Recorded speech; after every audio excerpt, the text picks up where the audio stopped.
Welcome to the adventure of the Spectral Radiograph, a Sherlock Holmes adventure from the series The Clockwork Conspiracies. Sherlock Holmes and the Age of Innovation, playing in the year 1896.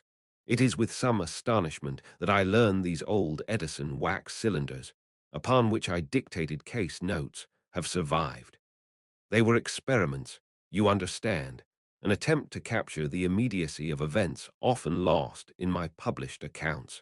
They chronicle our adventures during a remarkable period, the closing decades of the 19th century, an age of unprecedented innovation.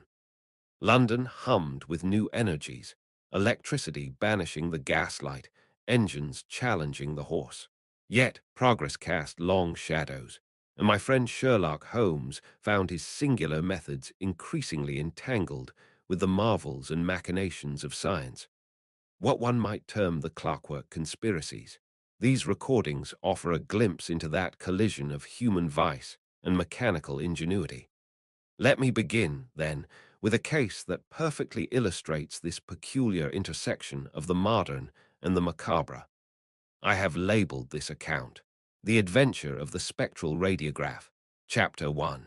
The autumn fog pressed thick against our Baker Street windows, muffling the usual clatter of hansom cabs on the cobbles below to a low, intermittent rumble.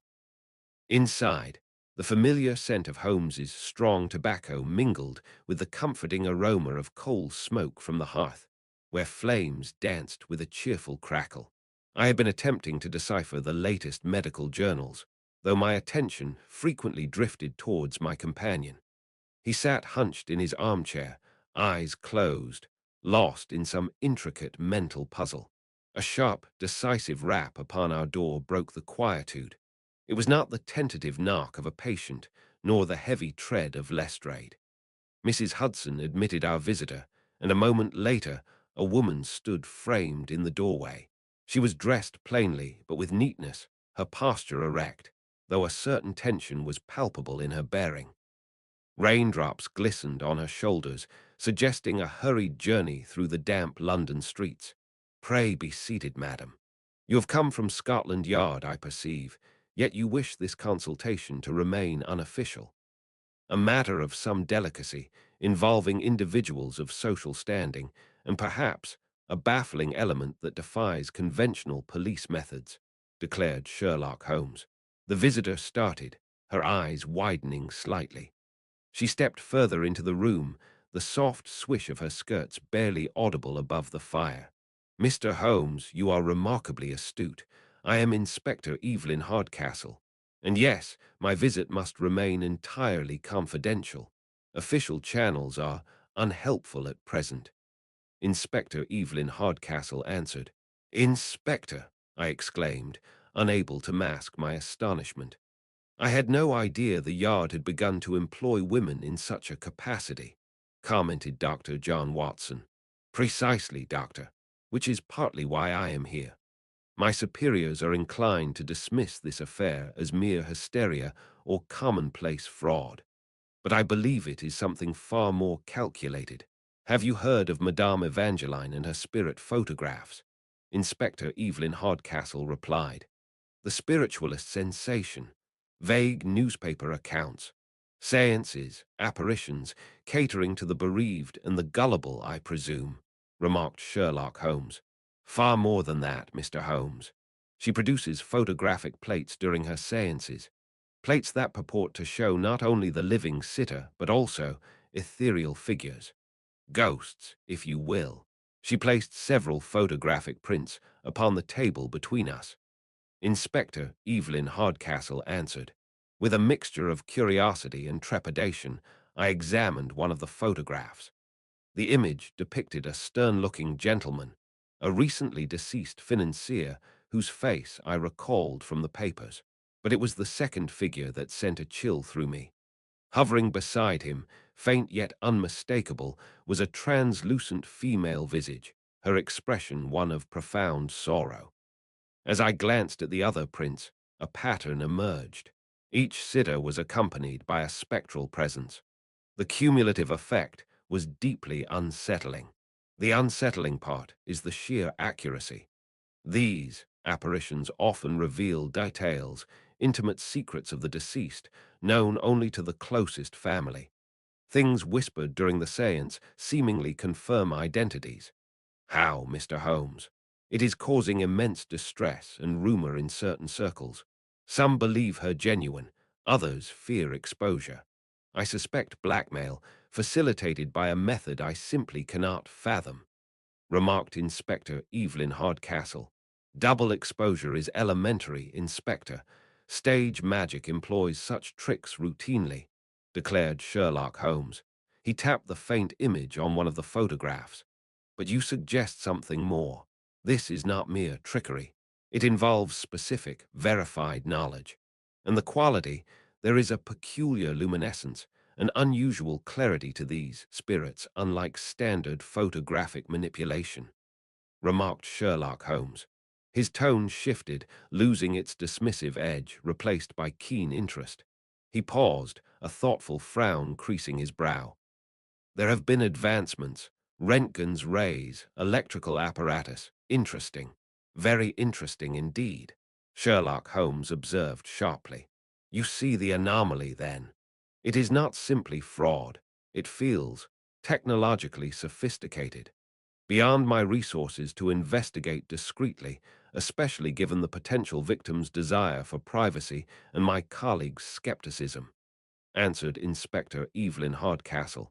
Fear, blackmail, and unexplained phenomena facilitated by potentially novel technology. Watson, the game is afoot. Inspector Hardcastle, your need for discretion is understood. Tell me more about this, Madame Evangeline. Better yet, perhaps it is time we experienced one of these illuminating seances for ourselves, Sherlock Holmes said. The inspector nodded, a determined glint in her eyes. As she gathered her papers, the fog seemed to press closer against the panes, sealing us within the warm lamplight. The strange tale of spectral radiographs hung heavy in the air.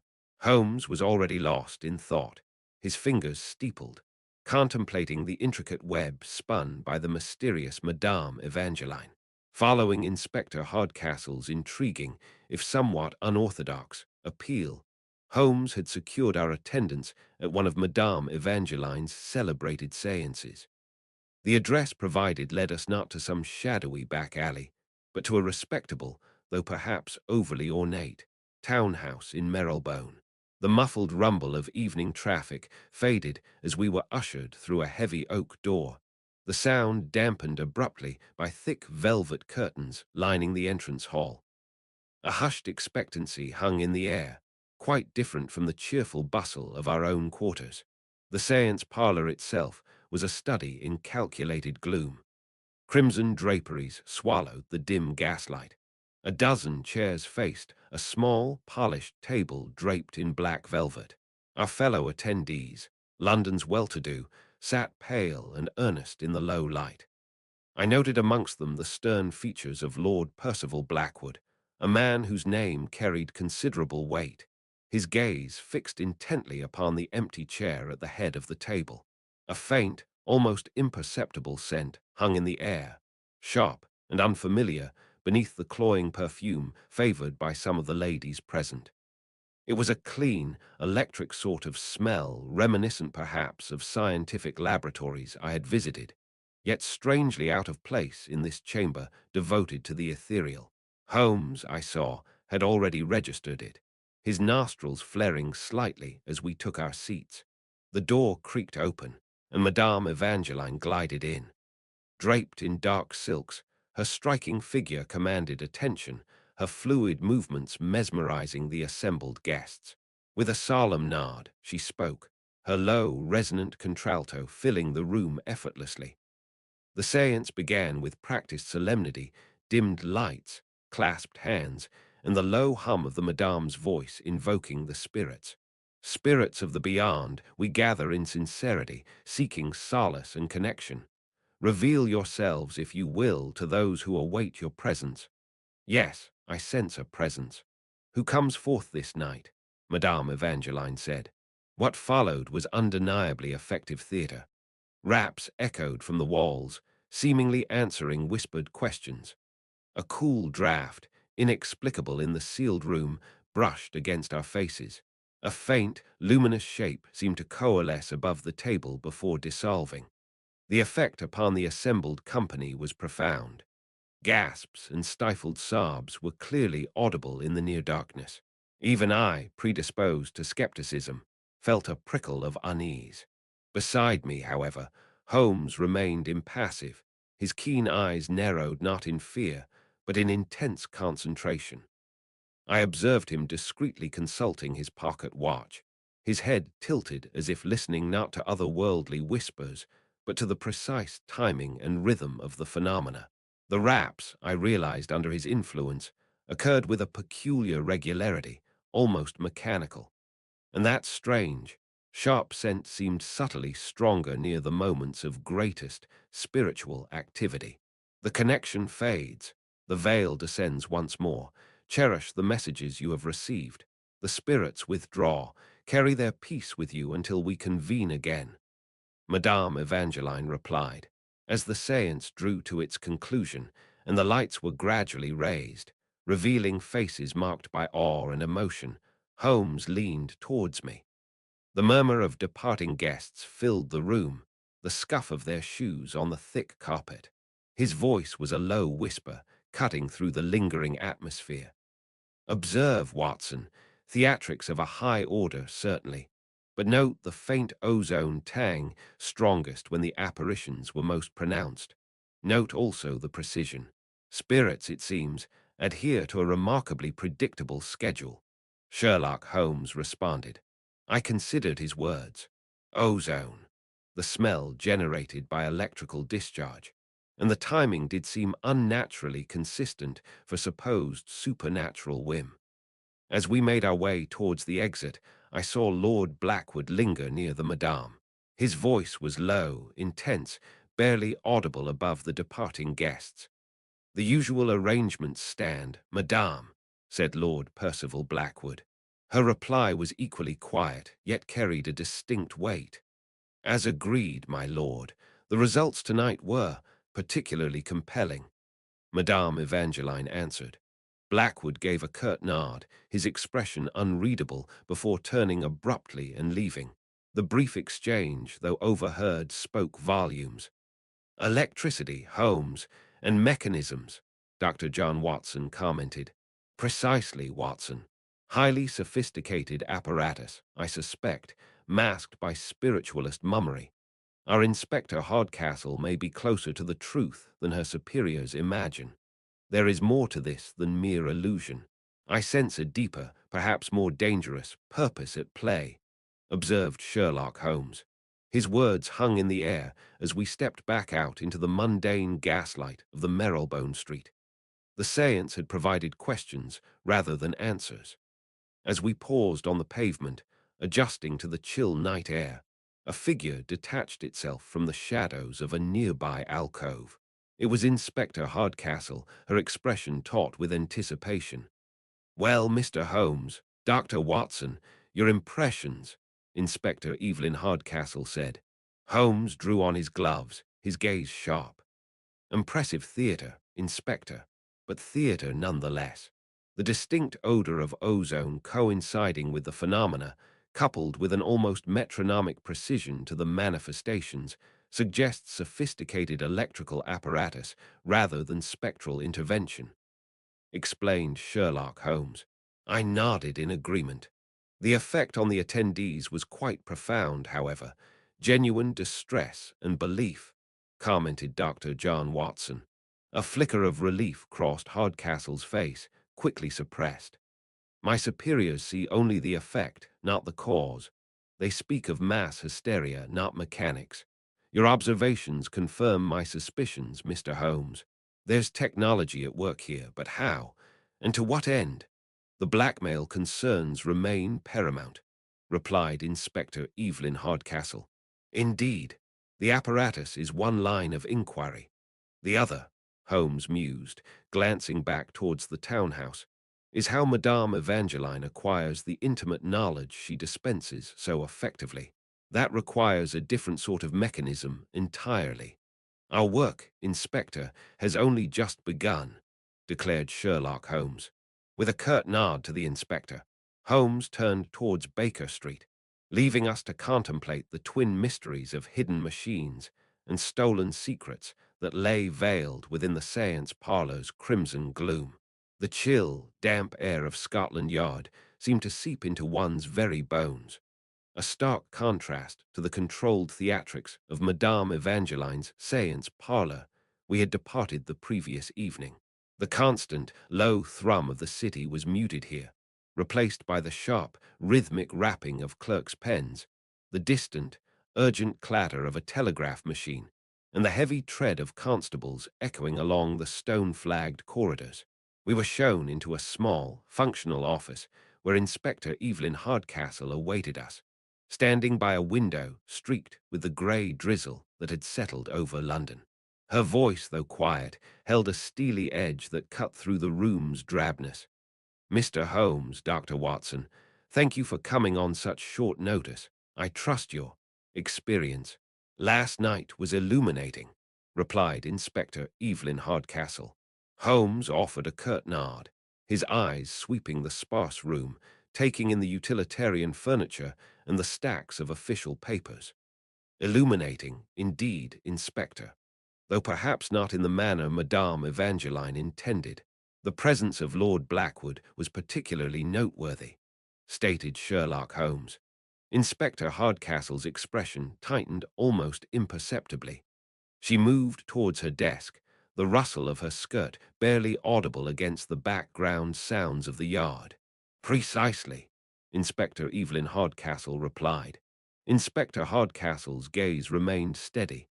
"My superiors dismiss my concerns as fanciful, mere mass hysteria or parlour tricks. But there's a darker pattern emerging, Mr. Holmes," Inspector Evelyn Hardcastle replied. She paused. "Several prominent attendees of Madame Evangeline's seances have suffered misfortunes, financial ruin, social scandal, even blackmail, often following revelations supposedly from the spirit world," replied Inspector Evelyn Hardcastle. She picked up a file from her desk, its cover marked with official seals. "Blackmail," I interjected, startled. "Based on secrets revealed during a séance," Dr. John Watson added. She nodded grimly. "Intimate details, sometimes known only to the deceased and one other living person. Sir Reginald Mathers lost his fortune speculating on stocks after Evangeline channeled his father's advice," said Inspector Evelyn Hardcastle. Her voice lowered slightly as she continued, outlining the disturbing sequence. "Lady Beatrice Ashworth faced public humiliation when a past indiscretion, supposedly whispered by her late sister, became common gossip. There have been others. The timing is too precise to be coincidence," replied Inspector Evelyn Hardcastle. Holmes leaned forward slightly in his chair, his keen interest evident. "Provide me with the dates of these séances and the subsequent incidents, Inspector. A timeline is essential, and a list of all known attendees for, say, the past 3 months," observed Sherlock Holmes. "I anticipated your request," she replied, pushing the file across the desk with a soft scraping sound. "It is all here.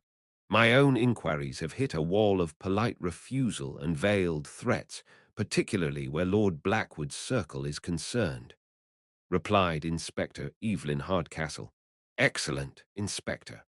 While I delve into the patterns here and the potential technical means, perhaps your constables could discreetly verify the movements of Sir Reginald Mathers's valet on the days following his financial ruin, and cross-reference the known associates of Lady Ashworth with Madame Evangeline's less public visitors.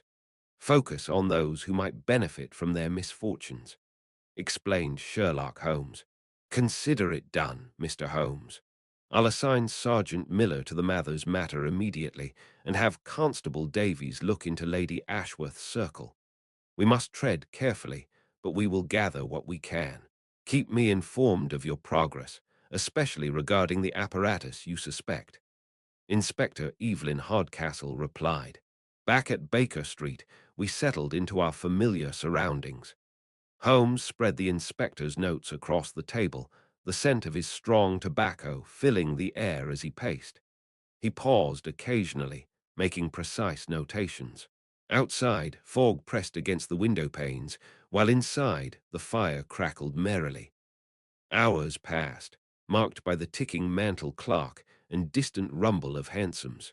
A messenger arrived midway through the afternoon, delivering a terse note from Inspector Hardcastle, confirming the presence of a known associate of Blackwood near Lady Ashworth's residence shortly before the scandal broke. A small piece, but one Holmes slotted into his growing mosaic of conspiracy with a satisfied grunt. Finally, he stopped, tapping a meticulously drawn chart. Observe, Watson, the correlation is undeniable. Science, revelation, misfortune. The interval rarely exceeds a fortnight, and note the recurring attendees at the most. Potent sessions. His finger landed firmly on one name, Lord Percival Blackwood, explained Sherlock Holmes. He produced a telegram flimsy from his pocket, its arrival unnoticed by me amidst my own perusal of the case files. My inquiries confirm that Blackwood was an early patron of Madame Evangeline, facilitating her establishment in London. He attends selectively, Watson, primarily when individuals of significant wealth or political influence are present, individuals who subsequently find themselves compromised. His voice grew sharper, more analytical. This is not merely spiritualism. It is orchestrated intelligence gathering, followed by exploitation, explained Sherlock Holmes. I considered the strange chemical scent Holmes had noted at the séance, the precise timing Hardcastle had documented, the impossible spirit photographs she had described. But how, Holmes? How does she acquire such specific information and produce these supposed spectral images? Dr. John Watson commented. Holmes steepled his fingers, his gaze distant, fixed on the dancing flames in the grate. That is the crux of the matter. The method transcends simple trickery. Hardcastle mentioned whispers of some new electrical apparatus Evangeline employs, explained Sherlock Holmes. He paused, letting the implication hang in the air before continuing. Given the nature of the photographs, I suspect a connection to Professor Roentgen's recent discoveries, the X-rays. Crude, dangerous, but potentially capable of producing unique results in unscrupulous hands. He rose decisively, the sudden movement making his chair creak. Our next step must be to understand the technology itself. I believe a conversation with Dr. Alastair Fawcett, a radiologist known to be experimenting in this very field, is in order. I shall inform the inspector of this line of inquiry. Perhaps the Yard has some record of Fawcett's associates, Sherlock Holmes pointed out. The prospect of delving into the arcane world of radiography, potentially the key to Madame Evangeline's spectral deceptions and Lord Blackwood's shadowy influence, cast a new, disquieting light on the case as the London night deepened outside our windows, the fog swirling under the gas lamps. Following the thread spun from Inspector Hardcastle's disquieting report, our inquiries led us the very next morning to Harley Street, a thoroughfare synonymous with medical eminence. We sought one Dr. Alastair Fawcett, a man whose name had surfaced in connection with experiments in the nascent field of radiography. The air within his consulting rooms was unnervingly still, carrying a faint, sharp odor beneath the polish and antiseptic, a chemical tang that pricked the senses. A tall clock in the hall ticked with ponderous regularity, each beat echoing slightly in the unnatural quiet. Dr. Fawcett received us in his private office, a room lined with anatomical charts and glass-fronted cabinets displaying gleaming instruments.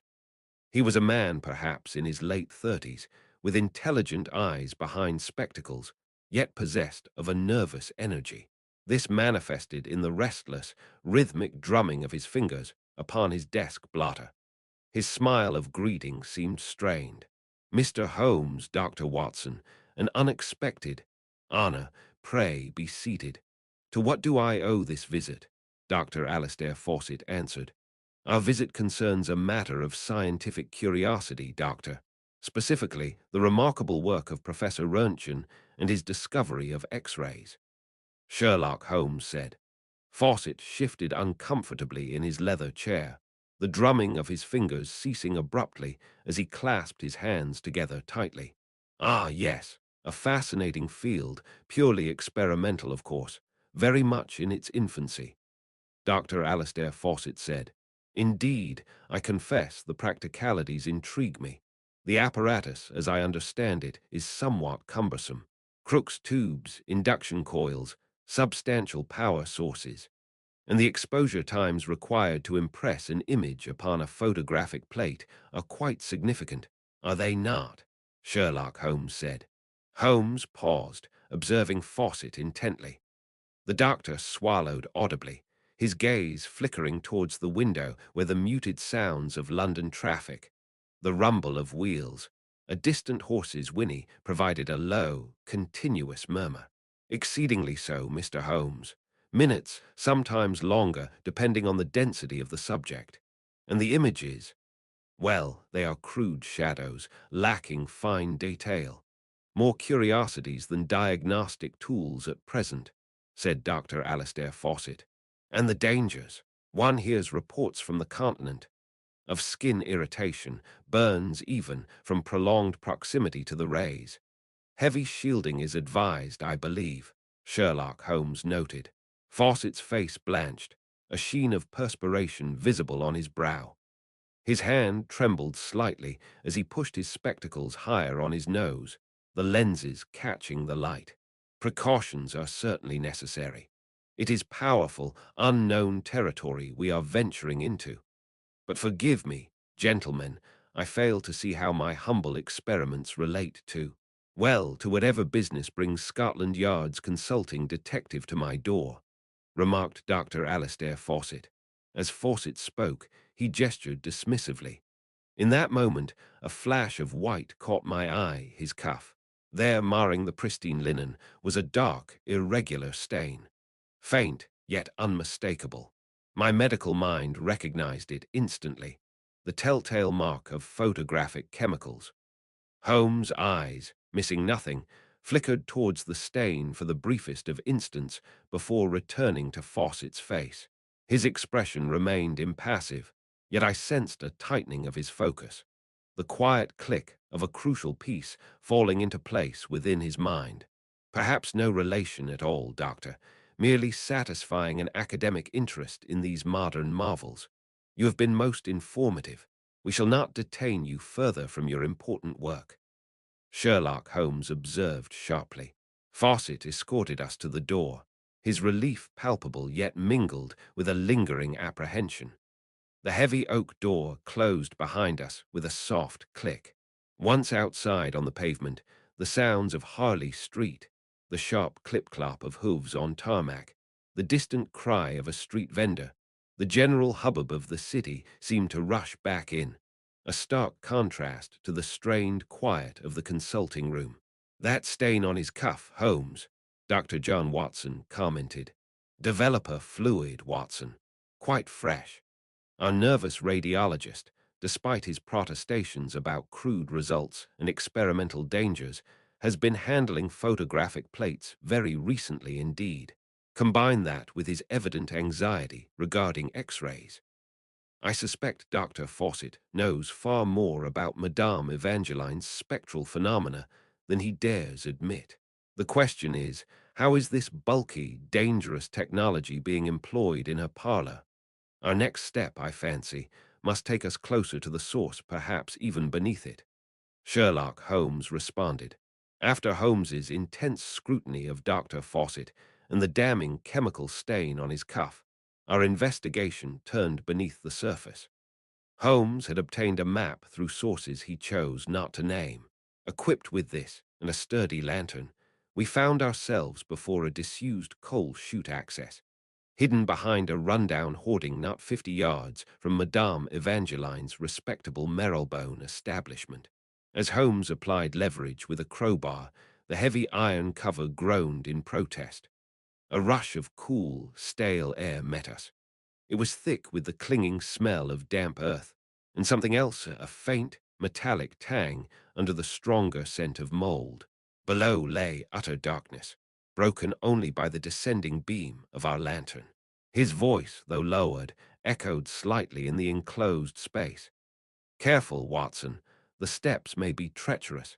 It seems our spiritualist has foundations deeper than merely social," explained Sherlock Holmes. We descended into the blackness. Each footstep crunched softly on loose grit, the sound swallowed by the heavy silence. Only the rhythmic, echoing drip of water somewhere in the unseen distance broke the quiet. The air grew heavier, colder. Through the soles of my boots, I thought I could feel a faint, barely noticeable vibration. A low, deep hum that seemed to come from the very earth. The passage widened, revealing a narrow tunnel. Slick bricks glistened in our lantern light. The air grew thick with a pungent, metallic scent, unmistakably machine oil. "Good heavens, Holmes," I murmured, holding the lantern high. "What is this place? It feels more like the bowels of some factory than a cellar." Dr. John Watson inquired. He didn't reply immediately, his keen eyes scanning the tunnel walls. He ran his fingers along a section of brickwork, then pointed. "Observe, Watson, not factory workings, but communication," declared Sherlock Holmes. Set into the brickwork, almost level with the surface, ran a series of brass tubes. They were perhaps 3 inches across and gleamed dully where Holmes's light caught them. Running parallel, they disappeared into the darkness ahead and presumably behind us. "Pneumatic tubes," I exclaimed. "Like those the post office uses for telegrams," wondered Dr. John Watson. He nodded curtly, his expression alight with the thrill of discovery. "Precisely, but note their direction and the limited number of junctions. This is no public network. It is private, custom-built, and connects only a select few locations." He pointed down the tunnel. "This main line undoubtedly serves Madame Evangeline's premises directly above, but observe these junctions branching off. They suggest connections to other specific, nearby buildings, perhaps the source of the apparatus or other points of interest to our conspirators," replied Sherlock Holmes. He paced along the tunnel, his gaze fixed on the tubes. The low hum seemed slightly louder here, the vibration more distinct. "Think on the seances, Watson. Those ghostly images, appearing in the blink of an eye. Remember what Fawcett told us about early radiographs, clumsy machines, long exposures, heavy plates. How, then, could such swift results be conjured during a seance?" replied Sherlock Holmes. The implication struck me with force. The damp air, the dripping water, the faint hum all faded as the pieces clicked into place. "Through these," I gestured towards the brass tubes. "They transport the plates, or perhaps messages about them, almost instantly from Fawcett's laboratory," wondered Dr. John Watson. His voice was sharp with certainty. "Exactly. A hidden artery beneath the streets, pulsing with deceit. Rapid transfer overcomes the technical limitations Fawcett himself outlined.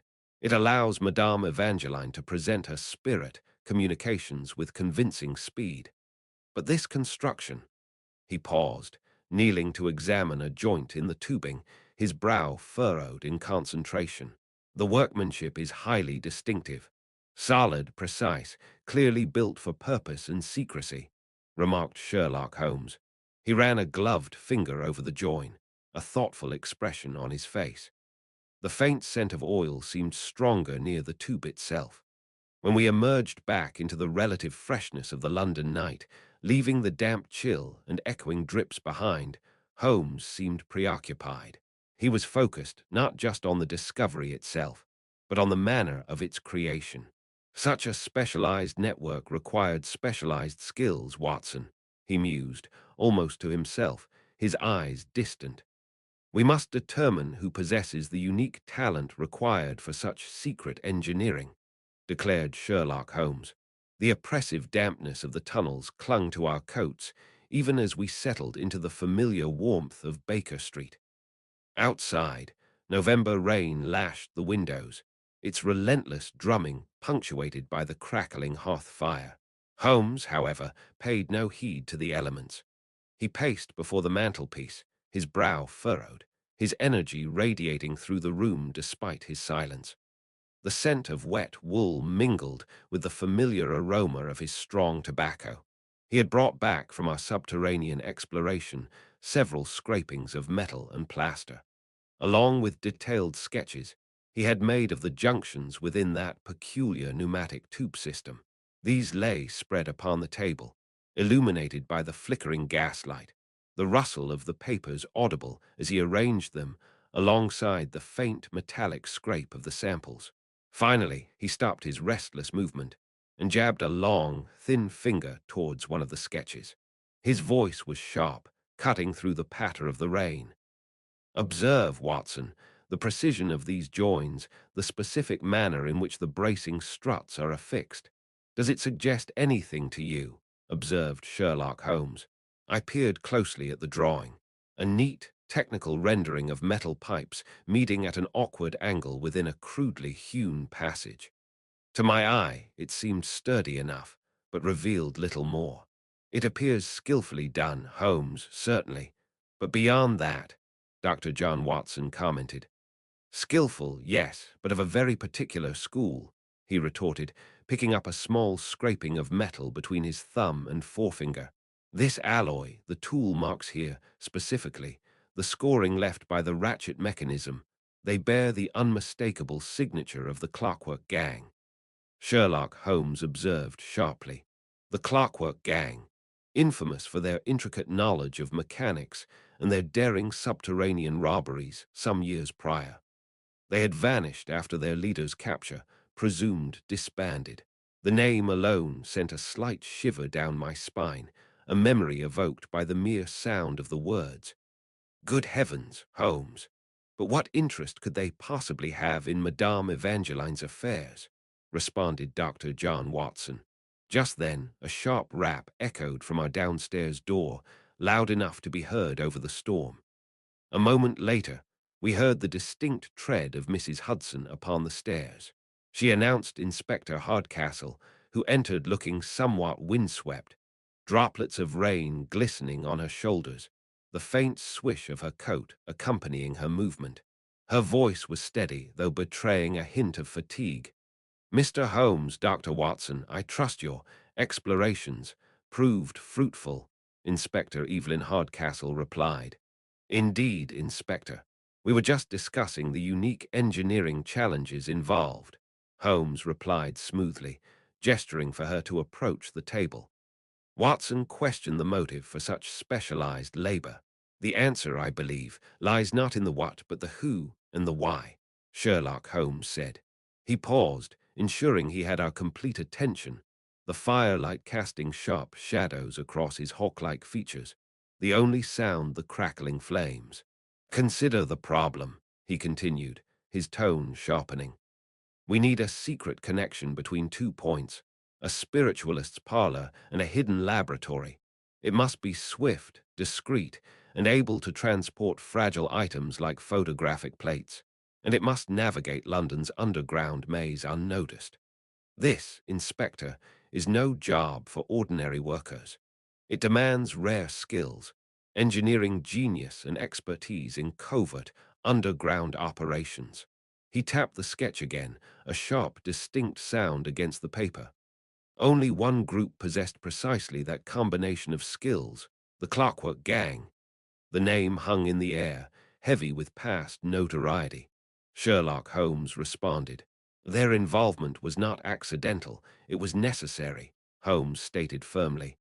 And why would this defunct gang resurface for such a task? 2 compelling reasons, I deduce, Sherlock Holmes noted. Firstly, the sheer allure of an exceptionally difficult and unique technical challenge. It would appeal directly to their peculiar mechanical pride, replied Sherlock Holmes. Secondly, and more significantly, his voice dropped slightly, becoming more conspiratorial, an exorbitant fee. Someone paid them a king's ransom to apply their singular talents to this endeavor, someone with deep pockets and a desperate need for secrecy.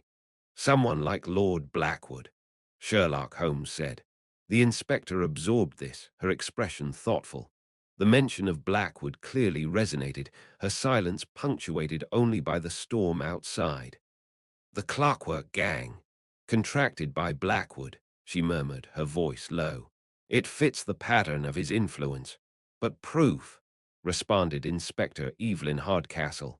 Proof requires connecting the mechanism to the result, Holmes stated decisively. Which brings us to the purpose of this elaborate system. While the tunnel yielded its secrets of construction, the true nature of the fraud lies, I suspect, within the very spirit photographs that have so captivated the city. Sherlock Holmes observed sharply. He turned towards a locked wooden case resting upon a side table, a case we both knew contained the spectral images procured by the inspector. The air in the room grew still, the only sounds the relentless patter of rain against the glass and the steady hiss of the gaslight, heavy with anticipation for what those plates might reveal. The revelations concerning the Clockwork gang and the immense sums likely paid by Lord Blackwood still hung heavy in the Baker Street air, mingling with the familiar scent of shag tobacco. Outside, the November drizzle had begun, drumming a soft tattoo against the window panes, a dreary counterpoint to the crackle of the fire in our hearth. Holmes had cleared the central table, and under the bright glare of the gas lamp, laid out the peculiar collection of spirit photographs procured by Inspector Hardcastle. He moved with a predatory stillness, his hawk-like features intent, a large magnifying glass hovering inches above the glossy surfaces. I watched him, fascinated as always by his complete absorption. The photographs themselves were unsettling artifacts, shadowy likenesses of the departed superimposed, often clumsily, upon images of their grieving relatives. Yet, it was not the spectral figures that held Holmes's attention. He picked up one particular plate, tilting it this way and that beneath the light. It depicted a recently widowed viscountess, her face a mask of sorrow, with the faint, ethereal outline of her late husband hovering beside her shoulder. Holmes tapped the glass lightly upon a seemingly unremarkable area of the viscountess's own image, near the chest. Watson, bring your medical eye to bear. Observe this region here upon the lady herself. For now, disregard the supposed apparition. What do you perceive? Sherlock Holmes pointed out. I leaned closer, peering through the lens he offered. Initially, the image revealed nothing but the somber tones of her dark mourning dress. Then, guided by Holmes' pointing finger, I began to discern faint, almost indescribably subtle variations in shade. Ghostly, deeper shadows seemed to lie beneath the fabric's image, hinting at mysterious shapes within. It is peculiar, Holmes, I admitted, puzzled. Almost like a water stain, or perhaps a flaw in the development process. Yet it seems to possess a certain structure, asked Dr. John Watson. A thin smile touched his lips. Neither stain nor flaw, my dear fellow. These are not imperfections on the photograph's surface, but rather images captured from within the subject's body by an entirely different process, imprinted onto the plate. Look here, he shifted to another photograph, this one showing a man supposedly visited by his brother's spirit. See again these faint, skeletal adumbrations. The unmistakable hint of ribs, the denser shadow suggesting the heart, as if the photograph had momentarily become transparent in those areas, revealing the structures beneath the skin. Sherlock Holmes pointed out. He straightened up, his eyes gleaming with intellectual fire. The rhythmic drumming of the rain outside seemed to underscore the gravity of his words. Those faint, internal shadows we observed, Watson, the ones revealing anatomical details beneath the clothing, those are the results of Professor Roentgen's recently published discovery. We are looking at crude, preliminary applications of what the popular press calls X-rays. Someone is using this nascent, poorly understood science not to advance medicine, but to create these spectral hoaxes, Sherlock Holmes observed sharply. The audacity of it struck me silent. To employ such a dangerous experimental ray capable of peering through flesh itself for mere trickery. Good heavens, Holmes. But the exposure, the equipment, it must be incredibly unwieldy and surely perilous, commented Dr. John Watson. Precisely. Perilous, cumbersome, and requiring considerable expertise. The faintness and crudity of the internal images suggest early experimentation. The spirit itself is merely a conventional photographic trick, likely overlaid later. But the true deception, the element that lends an uncanny air and perhaps facilitates blackmail by revealing hidden medical truths or suggesting them, lies in these internal X-ray shadows, the radiographic images. Madame Evangeline is no mere spiritualist. She is partnered with someone possessing advanced scientific knowledge and access to highly specialized, likely custom-built apparatus. Deduced Sherlock Holmes. He gathered the photographs carefully. The fire popped, sending a brief shower of sparks up the chimney. Our field narrows, Watson. We have the method, a startling fusion of stage magic and dangerous science. We have the means of transmission, the Clockwork gang's subterranean engineering, paid for dearly. Now we must focus upon the architect of this scientific fraud and the wealthy patron who funds such elaborate, high-risk deception. I suspect a visit to Lord Percival Blackwood is decidedly in order, Sherlock Holmes observed sharply. The name hung in the air, promising confrontation, and I felt certain further peril. The game, as Holmes would say, was most decidedly afoot. Our hansom drew up before a grand townhouse in Mayfair, its polished brass knocker gleaming dully under the perpetual London haze. The very air here seemed heavier, quieter than in Baker Street. The muffled rumble of distant traffic was the only sound as we ascended the steps. Holmes had said little during our journey, his mind clearly occupied with the shadowy images we had examined the night before, those spectral radiographs that spoke not of spirits, but of cunning fraud and advanced science misused. A stern-faced butler admitted us, his footsteps echoing softly on the marble floor of the entrance hall. We were shown into a library, a room dominated by towering bookshelves, the scent of old leather, and the low crackle of a coal fire in the grate. Lord Percival Blackwood rose to meet us, a man whose imposing physical presence was matched by an air of supreme self-assurance. Lord Blackwood's voice carried a hint of amusement. "Mr. Holmes, your reputation precedes you, of course. To what do I owe this unexpected honor?" answered Lord Percival Blackwood. Holmes wasted no time on pleasantries. When he spoke, his tone was level, but carried an unmistakable edge. "Lord Blackwood, we are investigating the activities of one Madame Evangeline. We have reason to believe her seances are not merely parlor tricks, but part of a more elaborate and potentially damaging enterprise," deduced Sherlock Holmes. Blackwood waved a dismissive hand, settling back into a large, leather-bound armchair. The firelight caught the signet ring on his finger. "Spiritualism, a harmless diversion for the credulous, surely. I fail to see how this concerns me, or indeed warrants the attention of Mr. Sherlock Holmes," responded Lord Percival Blackwood.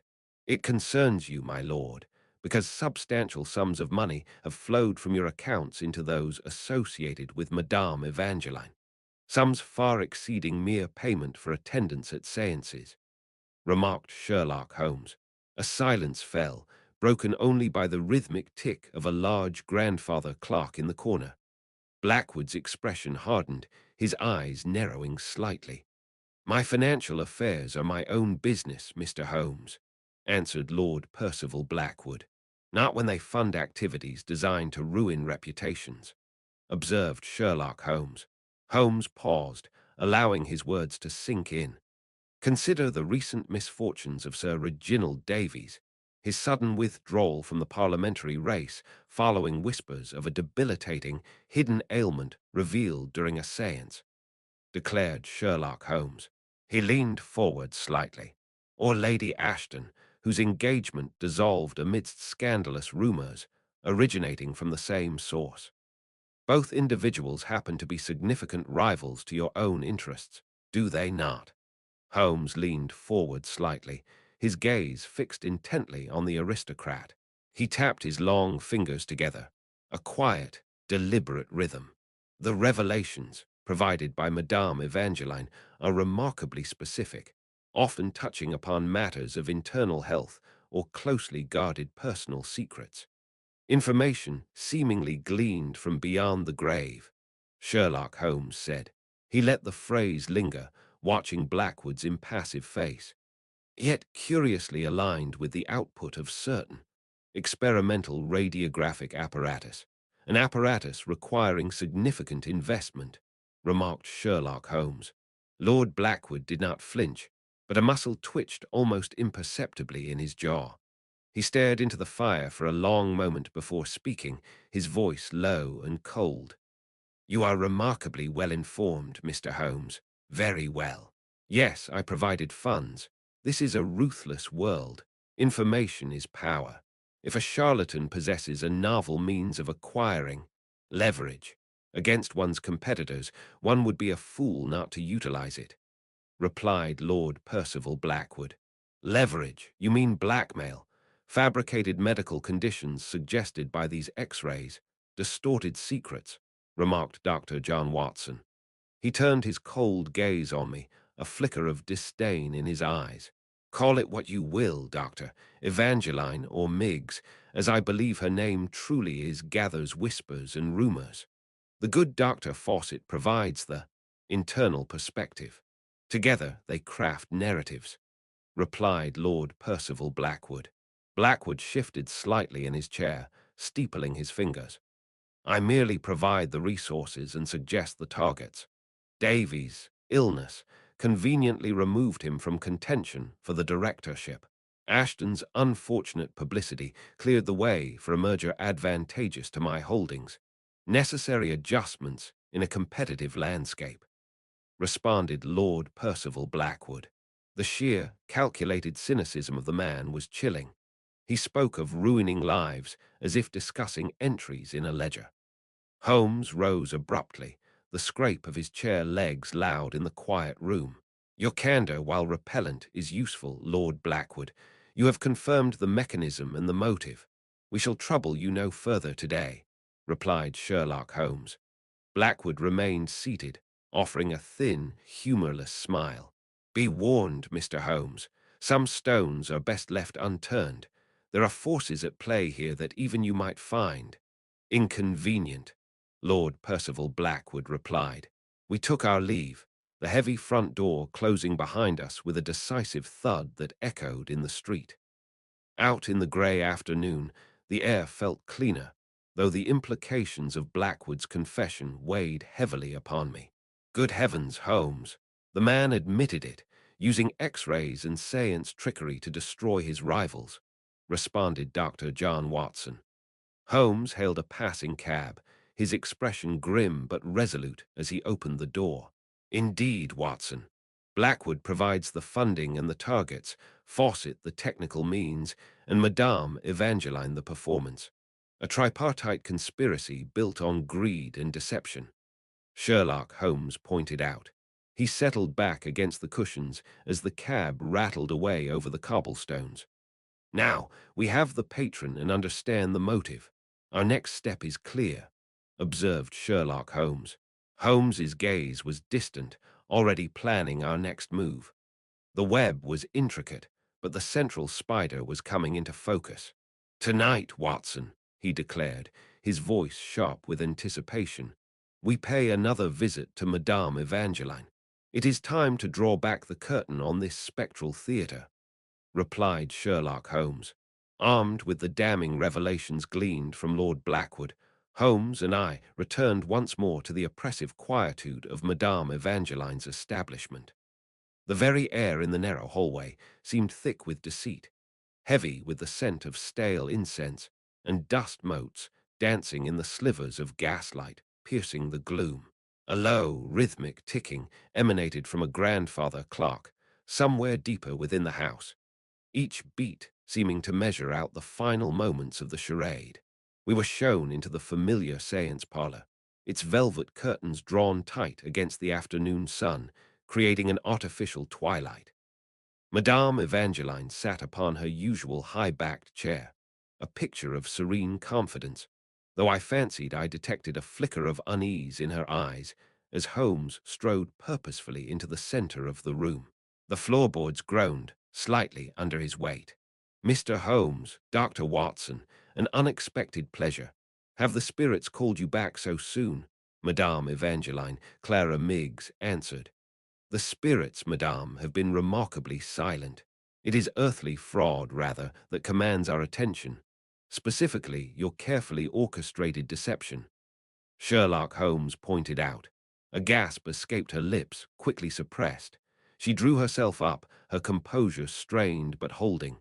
"Fraud, sir, you forget yourself. My communion with the beyond is witnessed, attested," Madame Evangeline, Clara Miggs, answered. "Attested by those easily swayed by shadows and whispers. But the shadows can be explained, can they not, Miss Clara Miggs?" Sherlock Holmes noted. At the mention of the name, all pretense fell away. Her face paled, her eyes widening in genuine shock, then hardening with resentment. The soft lamplight caught the sudden tension in her jaw. How did you discover that name?" answered Madame Evangeline, Clara Miggs. "Elementary, once one looks beyond the veil you so expertly weave. Your past with the Phantasmagoria theater troupe and your skills in stage magic reveal much. Most telling is your mastery of cold reading, eliciting information from unsuspecting subjects.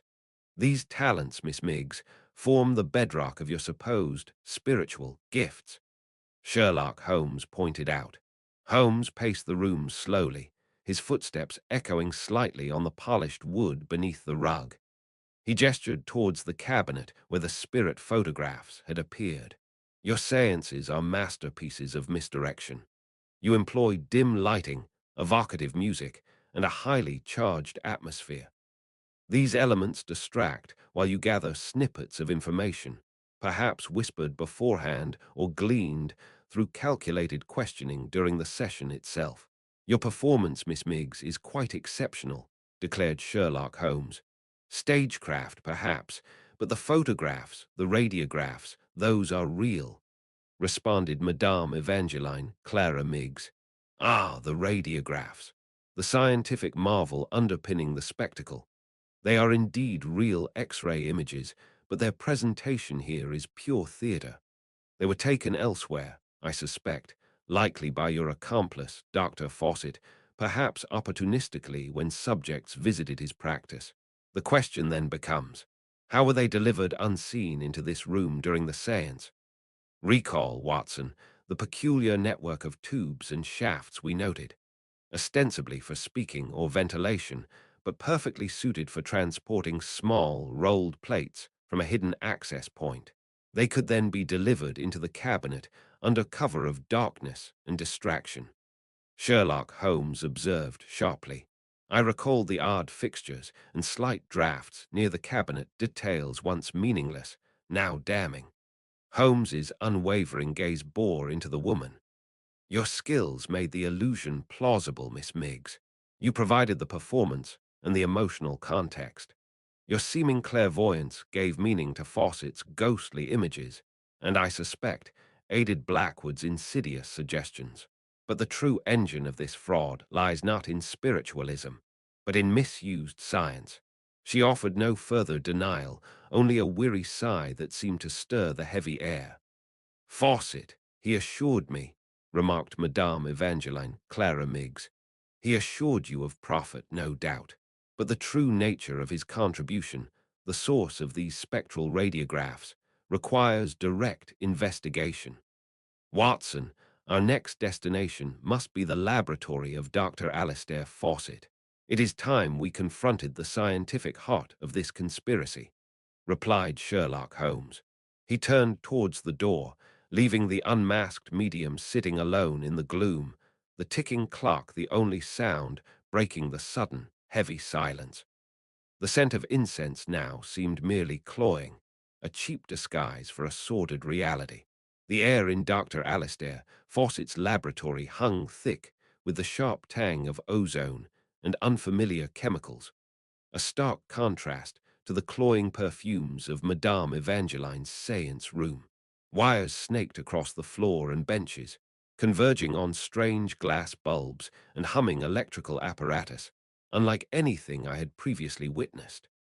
Dust motes danced in the beams of light slanting through a grimy window, illuminating the doctor's pale, drawn face.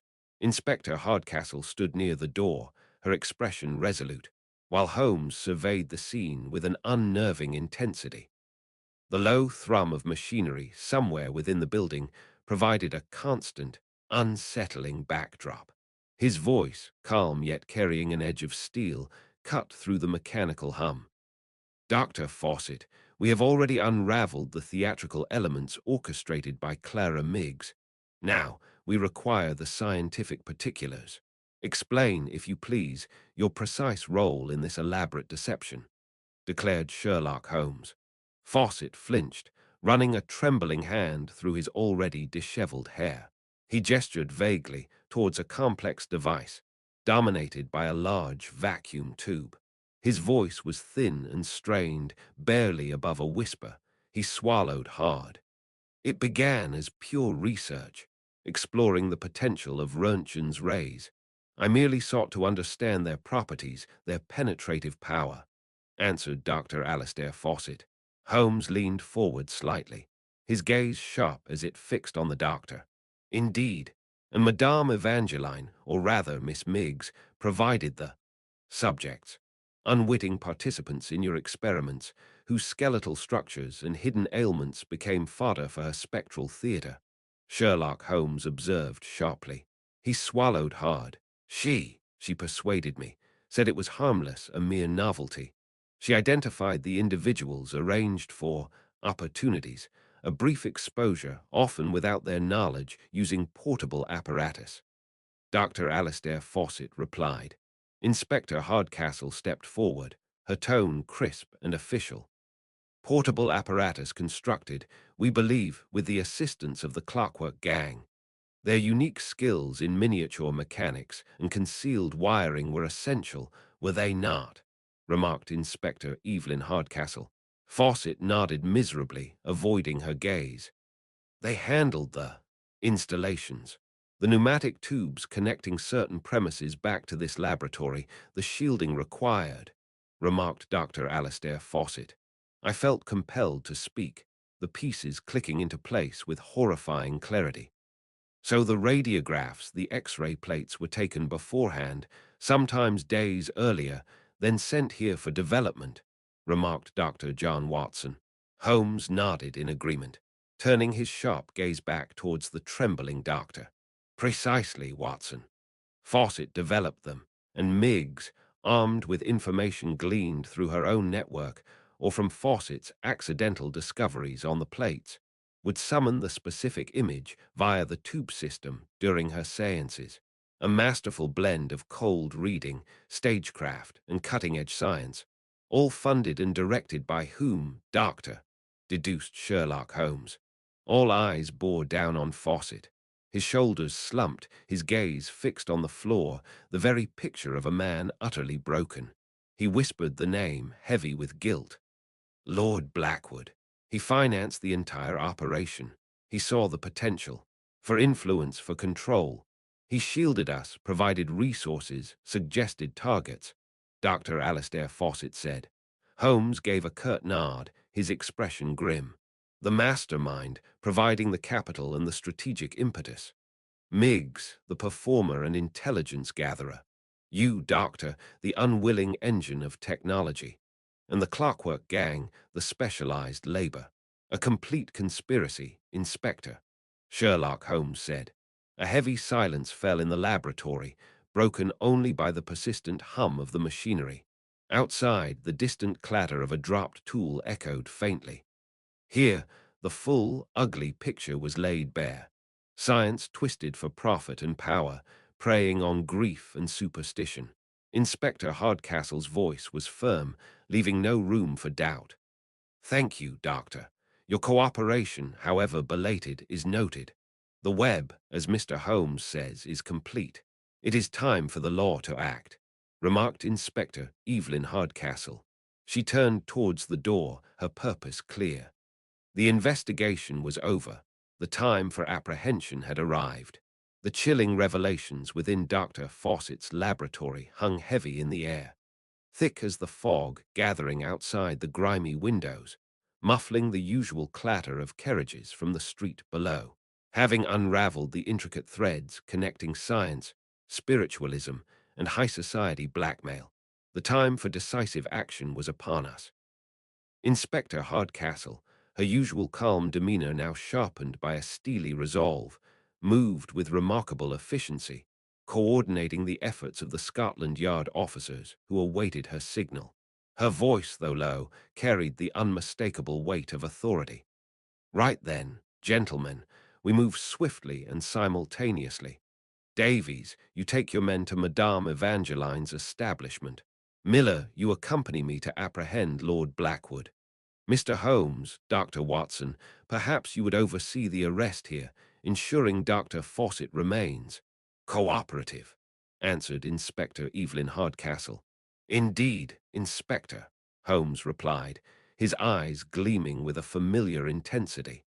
We shall ensure the good doctor does not attempt any further scientific marvels before his appearance at the magistrate's, replied Sherlock Holmes. The ensuing hours unfolded in a symphony of purposeful movement. The clatter of police boots on wet cobblestones echoed through narrow alleys, punctuated by the occasional whistle of a constable as separate parties converged on their targets. Holmes and I remained with the subdued Dr. Fawcett in his laboratory. The faint hum of his dormant apparatus filled the space, a constant, unsettling reminder of the strange crime committed within these walls. Rain lashed against the high windows.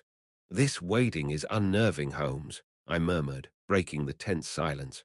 Remarked Dr. John Watson. Patience, Watson, Holmes replied softly, his gaze fixed on the intricate wiring of a nearby device. Hardcastle is efficient. Justice, like science, often requires careful observation of the process, observed Sherlock Holmes. His words offered little comfort. The silence returned, broken only by the insistent, rhythmic ticking of a laboratory timer on the bench, the gurgle of chemicals in a retort, and the distant, mournful hoot of a barge navigating the fog-bound Thames. Presently, the heavy tread of boots sounded on the stairs, and a constable arrived, bringing the first dispatch. Madame Evangeline, alias Clara Miggs, had been taken into custody at her gaudy Bloomsbury parlor, her theatrical composure finally shattering under the stark reality of handcuffs. Shortly thereafter, another message arrived via messenger boy, his breath misting in the cold air. Lord Blackwood apprehended at his Mayfair residence. Reports indicated he met the officers with icy disdain, utterly incredulous that his position could not shield him. News of the coordinated raids followed, confirming the capture of key Clockwork gang members implicated in constructing Evangeline's seance apparatus. Later that evening, we convened briefly at Scotland Yard. The usual bustle of the station, hurried footsteps on stone floors, the distant clang of a cell door, the incessant clicking of a telegraph machine seemed somewhat muted, overshadowed by the unusual nature of the case. Inspector Hardcastle joined us near a tall, rain-streaked window overlooking the dark ribbon of the embankment. I observed that despite her success, her expression held a mixture of triumph and deep contemplation. "They are all secured, Mr. Holmes," Hardcastle reported, her voice tinged with both satisfaction and concern. "Miggs, Fawcett, Blackwood, and the key gang members. A successful operation yet." She paused, her brow furrowing. "I confess the prospect of prosecution presents a unique challenge," replied Inspector Evelyn Hardcastle. "A challenge, Inspector?" I queried. "Surely the fraud, the blackmail, is evident," Dr. John Watson replied. "The core crimes, yes," she conceded, her gaze distant. But the method, using radiographs, these invisible rays, to perpetrate the deception and gather secrets, there is no legal precedent.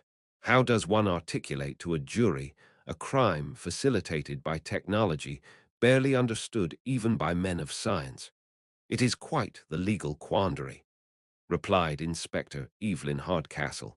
Holmes, who had been observing the streetlights reflecting on the wet pavement below, turned towards us. His voice was measured, almost didactic. Ah, Inspector, you touch upon the inevitable future. As science advances, so too will the ingenuity of the criminal. Photography, telegraphy, and now Roentgen's rays, each new marvel provides the malefactor with novel tools, explained Sherlock Holmes. He paused, allowing his words to settle in the quiet office, the silence punctuated only by the gentle, rhythmic hiss of the gaslight mantles overhead and the distant rumble of a late-night omnibus on the street below. Detection must evolve in lockstep, he continued, his sharp eyes meeting Hardcastle's. We cannot rely solely on footprints and tobacco ash when criminals harness the very forces of nature. This case, Inspector, is merely the vanguard.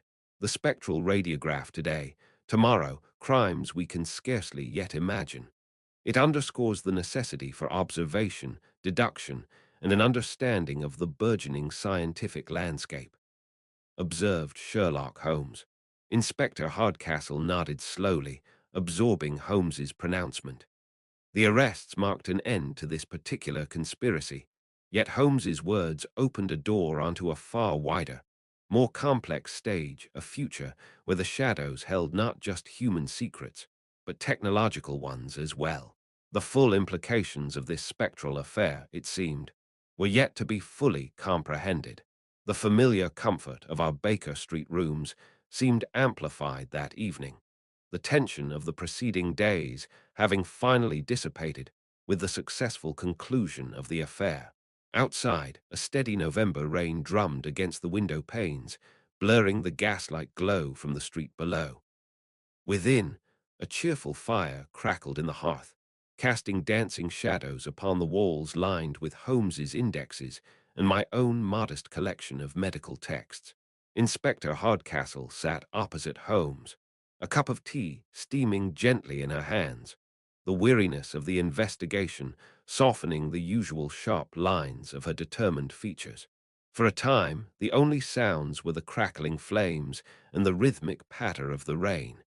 It was Holmes who finally broke the contemplative silence, his gaze fixed upon the heart of the fire. He spoke musingly, his voice lower than usual. An extraordinary business, Inspector. Not merely the crime, but the instrument of its commission. Dr. Fawcett possessed a truly remarkable mind, yet allowed it to be turned to such base purposes, explained Sherlock Holmes. She nodded, her expression thoughtful. Indeed, Mr. Holmes. It presents a chilling prospect, science, intended for enlightenment and healing, twisted into a tool for blackmail and deceit. Madame Evangeline, or Miggs rather, understood precisely how to exploit both the technology and the public's fascination with the unknown, said Inspector Evelyn Hardcastle. I felt compelled to add my own thoughts, recalling the eerie radiographs and the distress they had caused.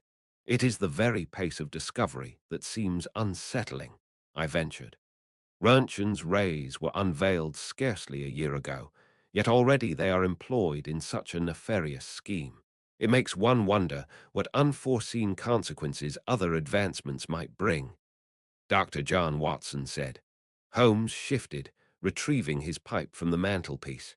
Progress, Watson, Holmes mused, pausing to draw on his pipe, is invariably a double-edged sword. Every new invention, every leap forward in understanding, opens avenues previously unimagined. Sherlock Holmes noted. He leaned forward, his eyes glinting in the firelight. Avenues for good, certainly, but equally, avenues for criminality. The telegraph enables swifter communication, but also facilitates coordinated fraud. The railway shrinks distances, but allows villains to flee justice more rapidly. Sherlock Holmes responded. He paused, tamping tobacco into the bowl with practiced fingers. The scrape of the match against the box was briefly loud in the quiet room. The spectral radiograph, he continued, drawing thoughtfully on his pipe, is merely the latest manifestation. The criminal mind adapts, Watson. It utilizes the tools at hand. Sherlock Holmes responded. He paused, letting the smoke curl towards the ceiling before adding, "The challenge for justice is to adapt with equal, if not greater, alacrity." Inspector Hardcastle set down her teacup with a soft clink and leaned forward, her voice firming with conviction. "And adapt we must, Mr. Holmes. This case has underscored the necessity. My superiors, well, some remain skeptical of methods that deviate from established routine, but we cannot afford to dismiss the unfamiliar simply because it is new. We must understand these emerging technologies, anticipate how they might be misused, and develop methods to counteract them." Inspector Evelyn Hardcastle replied. Her gaze met Holmes's, a spark of mutual understanding passing between the sharp detective and the determined inspector. Forensic science, deduction, vigilance, these remain paramount. But the constable on the beat, the detective in his office, must now also grapple with electricity, chemistry, perhaps even forces yet undiscovered. She took a steadying breath, her conviction clear. The future of police work lies in embracing this complexity, not shying away from it, answered Inspector Evelyn Hardcastle. "A commendable perspective, Inspector," Holmes remarked, a flicker of approval in his keen eyes. "The world changes, and the methods of both the lawbreaker and the law enforcer must evolve in tandem. Fawcett's radiographs were unique only in their novelty. The underlying motives of greed, deception, and the exploitation of human weakness are as old as time itself," Sherlock Holmes pointed out. He gestured towards the rain-lashed window. "Just as London rebuilds and expands, incorporating new marvels of engineering and architecture, so too must the edifice of justice incorporate the tools and challenges of the modern age." He offered a thin smile, his eyes twinkling briefly. "Though I suspect, Inspector, that the fundamental necessity for keen observation and logical deduction will remain timeless," replied Sherlock Holmes. Inspector Hardcastle returned the smile, a sense of quiet resolve settling over her. "On that, Mr. Holmes, I believe we are in complete agreement." She rose, placing her empty cup aside. "Thank you both for your invaluable assistance and for the perspective," replied Inspector Evelyn Hardcastle, as I saw the inspector out into the damp London night, the sound of her departing footsteps receding on the pavement below. I returned to find Holmes standing by the window, gazing out at the swirling fog and rain.